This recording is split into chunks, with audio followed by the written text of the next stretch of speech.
Hi everybody, I'm Joe. And I'm Mary. And we're Book Buds. And today we've got a tag for you guys. They sit around for a while, but we get to them. So this one is Bring Browsing Back. And it was created by Karen at Roving Reader. And we were tagged by Book Chat with Pat and Kevin Tell Reads.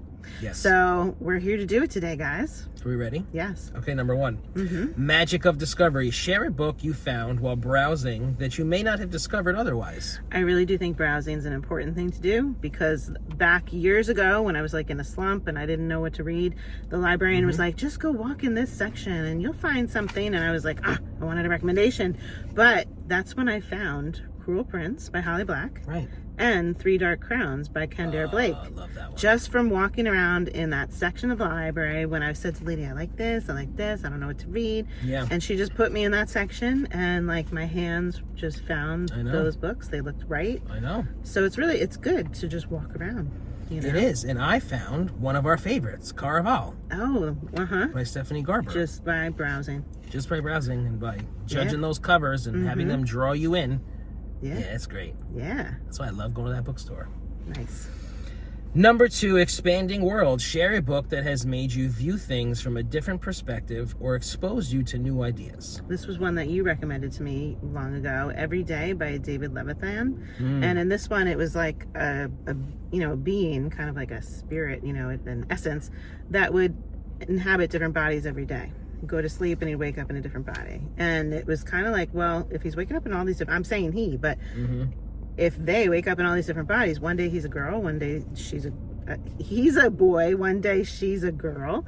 Yeah. And they didn't really define themselves as any one thing or another, but they fell in love with this girl when they were in the body of a boy at the time, but they just kept coming back and explained to the person, like, I'm the same person, just in a different body. Yeah. And it was just such like a mind expanding read to get a sense of, well, this is just a being, and like, does gender really matter? Does appearance even really matter? Yeah, right. It's like really truly what's inside, this essence that's inside this person is the most defining trait of the person. So it was like, I remember when we were reading that one, like we talked about it a lot, like, wow, this is a really interesting concept. And it just broadened my thinking in my mind. Well, I've been thinking about Every Day a lot, and I've been thinking about you liking that so much with Everlost, the book that I'm reading now by Neil Shusterman, because they kind of like, it's called the Skinjacker trilogy, and they skinjack. So it's like they're dead, they're like spirits, but they jump into bodies. So it's kind of like this kind of concept kind of comes into it with like jumping into different people and so I've been like, I think Mary might like this. Maybe I should read that. Yeah. Okay. My answer is Conversations with God. I've discussed this before. By Neil Donald Walsh, and I love this book. And you don't have to believe in God. It's not even really about that. It's just like how they format it. It's like, this guy is talking to God and just answering life's deepest like questions that we have. Like, why are we here? And like the purpose of life and like stuff like that. It's really very interesting. I really like that book. Okay. Probably too philosophical for me. It's philosophical. Yes. Yep. Okay. Okay, next one, Open to Change. Share a book that has changed who you are as a person or altered your day-to-day habits. When I saw this prompt, I'm like, nothing. Like, I just read. It doesn't change me as a person. Yeah. But I sat and thought for like a good bit. And then I was like, okay, I did once read a self-help book. I hate self-help books. Like, I want to read them. They might have a good title and good focus, but like, I lose interest. I cannot read them. But the only one that I did successfully read was Codependent No More by Melody Beattie. And that one is for like, if you are a fixer person, like you like to fix for other people, control other people, but it's really like doing for others and like not doing for yourself. So it helps you to see that dynamic happening more clearly so that you can make conscious changes. And I absolutely, after reading that, have made conscious changes.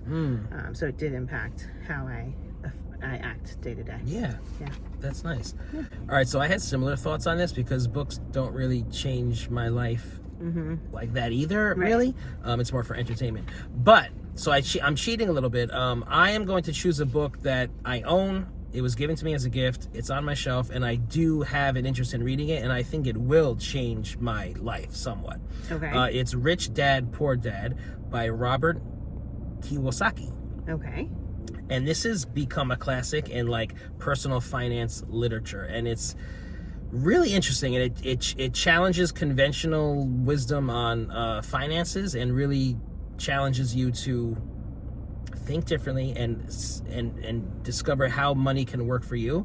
And there was this one quote in there that sounded really interesting, trying to change your thinking from I can't afford it to how can I afford it. Mm-hmm. So like all these different tips and tricks on managing your finances, which is very important. Okay, good. So maybe I'll be rich after I read that. That sounds like a fun plan. Yep. All right, number 4, browse a bookstore, library, or a friend's shelves and talk about a book that you found there. Okay, so when I was in Barnes & Noble most recently, I just went through like the YA fiction section and just took pictures of everything because I was like, it all looks beautiful, and there's so many of them. I'm like, I've read this, I've read that, and I feel really excited and accomplished. But then I kind of want to like log all the other covers that I see that look amazing, and I want to put them in my want to read list. So one of the ones that I saw recently was The Mermaid, the Witch, and the Sea, and I put that on my reading list. Sounds great. The cover looked amazing. It's by Maggie Tuduka Hall, and it's two books. The second book is The Siren, I think, The Song, and The Spy, if I can read my handwriting right. And I have wanted to read more books that had sirens in them. Yeah. You know, so the second one does. Maybe it's in the first one as well, but there's something about a pirate ship. I don't know. I feel like it takes place on a boat through the book when I read the synopsis really briefly. But the cover just sold it for me. So Mermaid, the Witch, and the Sea. That sounds great. Yeah. I want to look that up. I'm looking forward to it. Okay, so I'm in Barnes & Noble constantly. Mm-hmm. Like really an unhealthy amount. And this one particular book, and now it's like a series, is always kind of featured every couple of months. Before the Coffee Gets Cold. Okay. By Toshikazu Kawaguchi. Everybody knows this one. It's about a cozy Japanese cafe which offers its visitors a chance to go back in time. Oh, okay. And it answers the age-old question, what would you do if you went back in time? I would invest money differently. Can't change the past. Oh. Because then everything gets erased. You got to be careful. Mm-hmm. You know? Mm-hmm. I want to read this book. Okay, cool. All right, it's time to tag some people. Okay, who are we tagging? Okay, we're tagging Already Overbooked. And Meg Purdue, Books Off the Beaten Path. And Allison Talks Books. And the Faceless Book Reviews. Tag, you're it! Have fun with it, guys. If you're enjoying Book Buds, give us a thumbs up. And share us with your friends. And subscribe to our channel. Book Buds! So my okay. And The Sea by Maggie Tuduka Hall. Did you burp in the middle of that? You know, a lot of things happen in my indigestive situation. You can't laugh when you say it.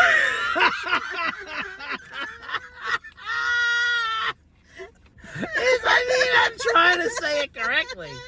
Do it again. Shit, that was like a thing.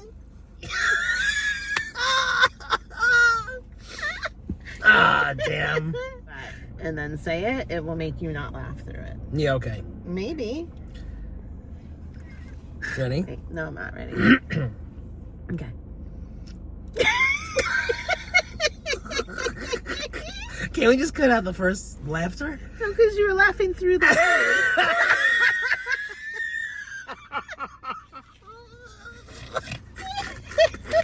We do? I do.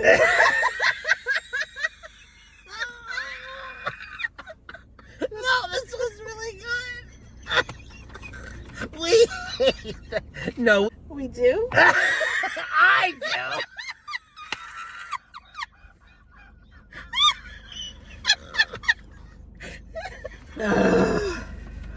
Fuck. Okay. Ready? Nothing is funny. I look like I've been crying. Okay. Okay, it's Before the Coffee Gets Cold. I'm not gonna be able to do it.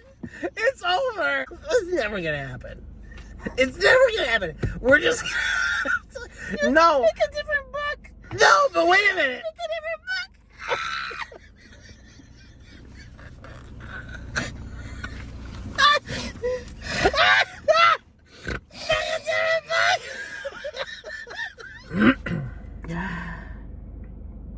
Are you gonna pick a new book? I'm sweating to death. Let's just try it one more time. No! We haven't had one of those in a while, those laughter spouts. That was funny.